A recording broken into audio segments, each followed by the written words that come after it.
Hello everyone, welcome back to my channel crazy shades Bangla. Last দুটো blog যারা দেখেছেন তারা সকলেই দেখেছেন যে আমি একটা চকলেট কেক বানানোর প্রিপারেশন নিচ্ছিলাম, কিন্তু সেই ব্লগগুলোতে এত কিছু রয়েছে যে আমি পুরো কেকটা বানানো মানে আইসিং করা আর দেখাতে পারলাম না। ব্লগগুলো অনেক লম্বা হয়ে যাচ্ছিল, তাই এই কেক আইসিংয়ের আমি আলাদা করে একটা ব্লগ বানিয়ে নিলাম আর এটাই আমি এখন আপলোড করছি। তো দেখতেই পাচ্ছেন আমি এই চকলেট স্পঞ্জটা 3টে স্লাইস করেছি। এই কেকটা আমি কুকারে বানিয়েছিলাম, প্রেশার কুকারে। আর যারা দেখতে চান প্রেশার কুকারে কিভাবে কেক বানাতে হয়, তাহলে তারা কাইন্ডলি লাস্ট ব্লগটা ফলো করুন।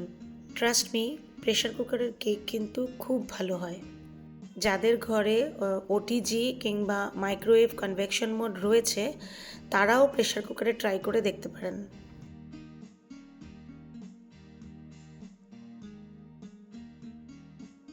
তো এখানে আমি আমার স্পঞ্জটাকে 3টে স্লাইসেস করেছি আর এখন আমি এটাকে ক্রাম্প কোট করছি। তার জন্য আমি ইউজ করছি গানাশ আর হার্শিস চকলেট সিরাপ দিয়ে দিচ্ছি। প্রথমেই বলে দিই, যেহেতু আমি এই পেস্ট্রি বা কেক যাই বলুন, আমি ঘরের জন্য বানাচ্ছি, তাই একটু সব কিছুতেই লাপরওয়াহি করছি। অ্যাকচুয়ালি কী হয়েছে জানেন তো, আমার কাছে ডার্ক চকলেট কম্পাউন্ড আর গ্লেজ মানে পাইপিং জেল সাফিসিয়েন্ট ছিল না। তো আগে খেয়াল করিনি, তার জন্য খুব একটা অসুবিধা যদিও হবে না। প্রথমত আমি গানাশ বানানোর সময় চকলেট মানে ডার্ক কম্পাউন্ড একটু কম ইউজ করেছি হুইপ ক্রিমের সাথে, তাই ডাচ ক্রিমটার কালার একটু লাইট দেখতে পাচ্ছেন।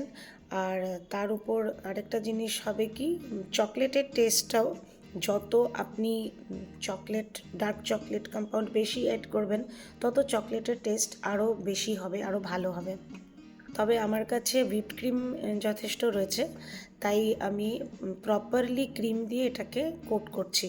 আর হার্শিস চকলেট সিরাপ এর জন্য ইউজ করছি, কারণ সেই একই কারণ, আমার কাছে ডার্ক চকলেট কম্পাউন্ড কম ছিল, তাই আমি গানাশ কম বানিয়েছি। আর এর ওপর আমি দিয়ে দিচ্ছি chocolate chips, milk chocolate chips. স্পঞ্জগুলোর ওপরে আমাকে যে ওয়াটার স্প্রে করতে দেখলেন, সেটা কিন্তু একদম প্লেন ওয়াটার। আমি কখনোই সুগার সিরাপ কেকে ইউজ করি না। তার প্রধান কারণ হলো এই যে আজকাল সবাইকেই দেখেছি একটু মিষ্টি অ্যাভয়েড করতে চেষ্টা করে, তবে কেক খাবো আর মিষ্টি অ্যাভয়েড করব, সেটা অসম্ভব একটা কথা। তাই যেটুকু পারা যায় আর কি। যদি কারো চিনিতে কোনো সমস্যা নেই, তাহলে তো একদম প্রপারলি ইউজ করি আমি স্পঞ্জ বানানোর সময় চিনি। কিন্তু অর্ডার করার সময় কেউ যদি একবার এই কথাটা বলে দেয় যে ওনারা চিনি একটু কম খান বা অ্যাভয়েড করতে চেষ্টা করেন, তবে কেক বানানোর সময় মানে স্পঞ্জ তৈরি করার সময় আমি চিনির পরিমাণ একটু কম ইউজ করি। তবে হ্যাঁ, একটা কথা অনেস্টলি বলছি, কেউ যদি বলে সুগার ফ্রি কেক বানাতে, মানে একদম চিনি ছাড়া অথবা চিনির বদলে সুগার ফ্রি যে ডাস্ট পাওয়া যায় সেটা ইউজ করে, তো সেই অর্ডার আমি নেই না, কারণ আমার দ্বারা সেটা করা সম্ভব নয়। প্রথমত, যদি আমি চাই চিনি ছাড়া কেক বানাতে, সেটা আমি বানাতেই পারবো না। চিনিটা যে স্পঞ্জ বানাতে অ্যাড করছি, সেটা শুধু মিষ্টি করবার জন্য নয়, কারণ আমি যেরকম প্রপোর্শনে কেক বানাই সব ইনগ্রিডিয়েন্টসের, মানে যেটা স্পঞ্জ তৈরি করার সময় যে ইনগ্রিডিয়েন্ট যেভাবে ইউজ করি পারফেক্ট কেক তৈরি হওয়ার জন্য, সেই ইনগ্রিডিয়েন্টসের মধ্যে চিনিও একটা প্রধান ইনগ্রিডিয়েন্ট। তাই টেস্ট তো একদম বেকার হবেই, কারণ আপনি ধরুন কোনো তরকারি খাচ্ছেন, সেটাতে আপনি নুন অ্যাভয়েড করার জন্য নুন দিলেনই না। আপনি অল্প নুন দিয়ে তরকারি বানাতে পারেন, কিন্তু একদম যদি নুন না দেন তাতে, সেই তরকারিটা খেলে আপনার বমি পেয়ে যাবে। কখনো ট্রাই করে দেখতে পারেন। তাই আমি একদম চিনি ছাড়া কেক বানাতে পারবো না। হ্যাঁ, চিনির পরিমাণ কম দেওয়া যেতে পারে। আর বাকি রইল সুগার ফ্রি যেটা ডাস্ট পাওয়া যায়, সেটা ইউজ করার option. To be very honest, আমি সেটার প্রপোর্শন জানি না আর কখনো শিখতেও চেষ্টা করিনি। অনেক আগে একবার সুগার ফ্রি দিয়ে ঘরের জন্যই কেক বানিয়েছিলাম, কারণ আমার হাজব্যান্ড ডায়াবেটিক, কিন্তু আমি সেই প্রপোর্শনটা ভালো করে বুঝতে পারিনি। আর আমার মনে হয় স্পঞ্জটাও আমি ভালো করে সুগার ফ্রি দিয়ে মানে রেডি করতে পারবো না, মানে সত্যি বলতে অত কনফিডেন্স নেই। আর চিনির বদলে সুগার ফ্রি খেলে যে কম ক্ষতিকর সেই কথাতেও আমি শিওর নই। মোট কথা সুগার ফ্রি ইউজ করাতে আমার একদমই কনফিডেন্স নেই, মানে যেই কনফিডেন্সটা আমার নর্মাল কেক বানাতে আছে। কারণ আমি তো অনেক কম এজ থেকেই কেক বানাচ্ছি, তো কেক স্পঞ্জ তৈরি করাটা আমার ডাল ভাত বানানোর মতন। যতই ঘরে ইম্পর্টেন্ট কাজ থাকুক বা আমি যতই ব্যস্ত হই, অথবা যদি আমার কোথাও যাবারও থাকে, তার মধ্যেও যদি আমাকে কেউ একটা কেক স্পঞ্জ বানিয়ে দিতে বলে, সেটা আমার জন্য কোনো ব্যাপারই না। সেই কনফিডেন্সটা এসেছে অনেক বছর থেকে কেক বানাচ্ছি তাই। সেই কনফিডেন্সের 10 ভাগের 1 ভাগ কনফিডেন্সও আমার নেই সুগার ফ্রি ইউজ করে কেক বানাতে। তাই কেউ সুগার ফ্রি ইউজ করতে বললে আমি স্ট্রেট মানা করে দিই যে আমার দ্বারা তা সম্ভব নয়। ভবিষ্যতে কোনো দিন ট্রাই করবো কি না তাও জানি না। তার প্রধান কারণ, আমার মনে হয় না যারা চিনি অ্যাভয়েড করে, মানে যারা ডায়াবেটিক বা অন্য কারণে মিষ্টি অ্যাভয়েড করতে চায়, তারা যদি মধু, সুগার ফ্রি, গুড় এসব খায় তাতে খুব একটা লাভ হয়। তো যাই হোক, আপনাদের সাথে গল্প করে করে এই কেকটার ফাইনাল কোটিং হয়ে গেল। এটাকে আমি ক্রাম্প কোট করে জাস্ট 10 মিনিটস রেখেছিলাম ফ্রিজে। আচ্ছা, আরেকটা কথা ক্লিয়ার করি। আপনাদের হয়তো মনে হবে কখনো কখনো আমি পেস্ট্রি বলছি, কখনো বা কেক বলছি। আসলে ব্যাপারটা জানেন তো, দুটোর মধ্যে খুব একটা ডিফারেন্স নেই। তবে আমি যখন পেস্ট্রি বানাই তখন চেষ্টা করি স্পঞ্জটা খুব ভালো করে ময়েস্ট রাখতে, আর প্রত্যেকটা লেয়ারের মধ্যে একটু বেশি পরিমাণে ক্রিমের দরকার। পেস্ট্রিকে ছোট কেকই বলা যেতে পারে। অনেক সময় ধরুন পুরো একটা বড় কেক নেওয়ার কারো দরকার নেই, বা অতটা কেউ খরচা করতে চায় না। হয়তো বা কেউ সিঙ্গেল থাকে বা 2-3 জনের ফ্যামিলি, তো তার 3 পিস পেস্ট্রি নিলেই হয়ে যাচ্ছে। কোনো ওকেশন নেই, বা মানে হয় না অনেক সময় এমনি খাওয়ার ইচ্ছে হয়, তো সেই রকম সিচুয়েশনে একটা পুরো কেক নেওয়ার থেকে পেস্ট্রি নেওয়াটাই লোকে প্রেফার করে। এখন আমি এই কেকটার উপরে ঢেলে দিচ্ছি গানাশ। এই স্টেপটার জন্যই আমি একটু চকলেট গানাশ বাঁচিয়ে রেখেছিলাম। এই চকলেট গানাশ বানাতে আমি ইউজ করেছি ডার্ক চকলেট কম্পাউন্ড আর ফ্রেশ ক্রিম। এতে আমুল ফ্রেশ ক্রিমও ইউজ করতে পারেন, আর যেটা আপনি হুইপড ক্রিমের প্যাকেট কিনেছেন সেটার থেকেও লিকুইড ফর্মে হুইপড ক্রিম ইউজ করতে পারেন। আমি অল্প একটু দুধও ইউজ করেছি গানাশটাকে একটু পাতলা করার জন্যে, যাতে ইজিলি ফ্লো হয়। হ্যাঁ, এখানে বলে রাখি, অনেকে আছে যে গানাশ পুরো দুধ দিয়েই বানায়। আমি সেরকমভাবে গানাশ কোনো দিনও বানাইনি, আর জানি না সেটা কেমন হবে টেস্টে, বা এমনিও এটা এক্স্যাক্ট গানাশ বনবে কি না।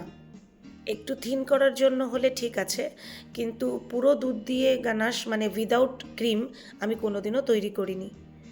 পুরো কেক যদি এরকম আপনি গানাশ দিয়ে কভার করতে চান, তাহলে গানাশে 1 চামচ গ্লেজিং জেল, বা যেটাকে নিউট্রাল জেল বলে, সেটাকেও দেওয়া যেতে পারে।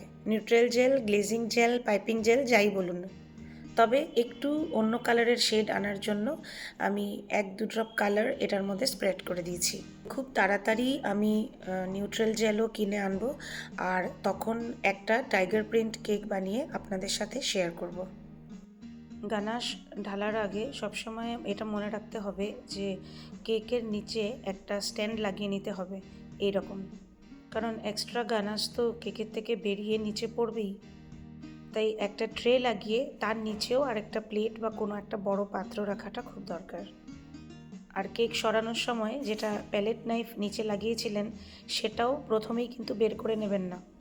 পুরো প্রসেসটা শেষ হবার পর কেকটাকে আবার অন্য কোনো কেক বোর্ডে, বা এটা আমি যেরকম একটা প্লেটে রেখেছি কারণ এটা আমার ঘরেরই, এই পুরো শিফটিং প্রসেসটা কমপ্লিট হবার পরই প্যালেট নাইফটা কেকের নিচ থেকে বার করবেন। আর যেহেতু মাথায় আমি পেস্ট্রি বানাবো রেখে এটা তৈরি করেছি, তাই স্পঞ্জটা খুবই সফট, তাই খুব সাবধানে এটাকে শিফটও করতে হবে। এবার কিছুক্ষণের জন্য এটাকে আমি রেফ্রিজারেটরে রেখে দেবো, যেন পুরো কেকটা ভালো করে সেট হয়ে যায়। ইচ্ছে করলে এখনও পেস্ট্রি কেটে নেওয়া যাবে, আপনি যেরকম পিস কাটতে চান ঠিক তেমনই, কিন্তু আমি কিছুক্ষণ আগে এটাকে রেফ্রিজারেটরে রাখবো পুরো সেট হয়ে যাওয়ার জন্যে। এই স্টেপটা কিন্তু খুবই ইম্পর্ট্যান্ট। অবশ্যই অনেক সময় ঝটপট কেক বানিয়ে তাড়াতাড়ি ডেলিভারি করে দিতে হয় যদি কারো সময়ের অভাব থাকে, কিন্তু সেটা রেয়ার কেস। সাধারণত কেকের ডেলিভারির বেশ কিছুক্ষণ আগেই আইসিং শেষ হয়ে যায়, আর তারপর কেককে রেফ্রিজারেটরে রাখা হয়। শুধু পার্টিকুলার কয়েকটা জিনিস, মানে ধরুন কিছু কেক টপার্স যেগুলো বেশ যদি আগে আপনি লাগিয়ে নেন তাহলে ডেলিভারির সময় নষ্ট হয়ে যেতে পারে, সেরকম টপার্সই শুধু ডেলিভারির একটু আগে লাগাতে হয়। আমি কিন্তু ফ্রেশ ফ্রুটও বেশিক্ষণ আগে লাগাই না, যদিও সেগুলোকে একবার নিউট্রাল জেল দিয়ে কোট করে দিই যাতে দেখতে একদম ফ্রেশ মনে হয়, কিন্তু আমি চেষ্টা করি কেকের ওপরের ফ্রেশ ফ্রুটসগুলো একদম লাস্টে লাগাতে, মানে ডেলিভারির ঠিক কিছুক্ষণ আগে। তবে এটার উপরে আমি তেমন কিছু লাগাবো না, শুধু একটু চকলেট গার্নিশিং করব। সেগুলোও আমি ঘরেই প্রিপেয়ার করব। তাই আপাতত যেটুকু টাইম আমার সেই চকলেট গার্নিশগুলো রেডি করতে লাগবে সেইটুকু টাইমই আমি এই কেকটাকে রেফ্রিজারেটরে রাখবো। তো এটা একেবারেই রেডি এখন, জাস্ট ফ্রিজ থেকে বার করলাম। এবার আমি পেস্ট্রি হিসাবে এটা পিসেস করে নেব। তো এটাকে আমি টোটাল 8 পিস করব। আর একটা খুব ইম্পর্টেন্ট জিনিস মনে রাখার আছে এখানে, যখনই চকলেট ট্রাফল বা এরকম কোনো চকলেট গানাশ ইউজ করা কেক বা পেস্ট্রি কাট করবেন, অলওয়েজ নাইফটাকে বারবার গরম জলে ধুয়ে নেবেন। এটা একটা 700 গ্রামসের কেক, আর আমি এটাকে করছি টোটাল 8 পিসেস। পিসগুলো একদম কারেক্ট সাইজ, খুব একটা বড়ও নয় আর খুব একটা ছোটও নয়। কাটিংয়ের কাজ শেষ। এবার আমি চকলেট গার্নিশগুলো লাগিয়ে নিচ্ছি আর অল্প একটু মিল্ক চকলেট চিপসও উপরে ছড়িয়ে দিচ্ছি। তো পেস্ট্রি ইজ রেডি। তো আজকের ব্লগ এটুকুই। যদি এই ব্লগে কিছু ভালো লেগে থাকে তাহলে লাইক কমেন্ট শেয়ার করে দেবেন। যদি এই চ্যানেল আজ আপনি প্রথমবার দেখছেন আর আপনার এই চ্যানেলের ব্লগ দেখে ভালো লেগেছে তাহলে তাড়াতাড়ি চ্যানেলকে সাবস্ক্রাইব করে বেল আইকনটা প্রেস করে দিন। দেখা হচ্ছে তাহলে নেক্সট ব্লগে। সবাই ভালো থাকবেন, সুস্থ থাকবেন, টাটা।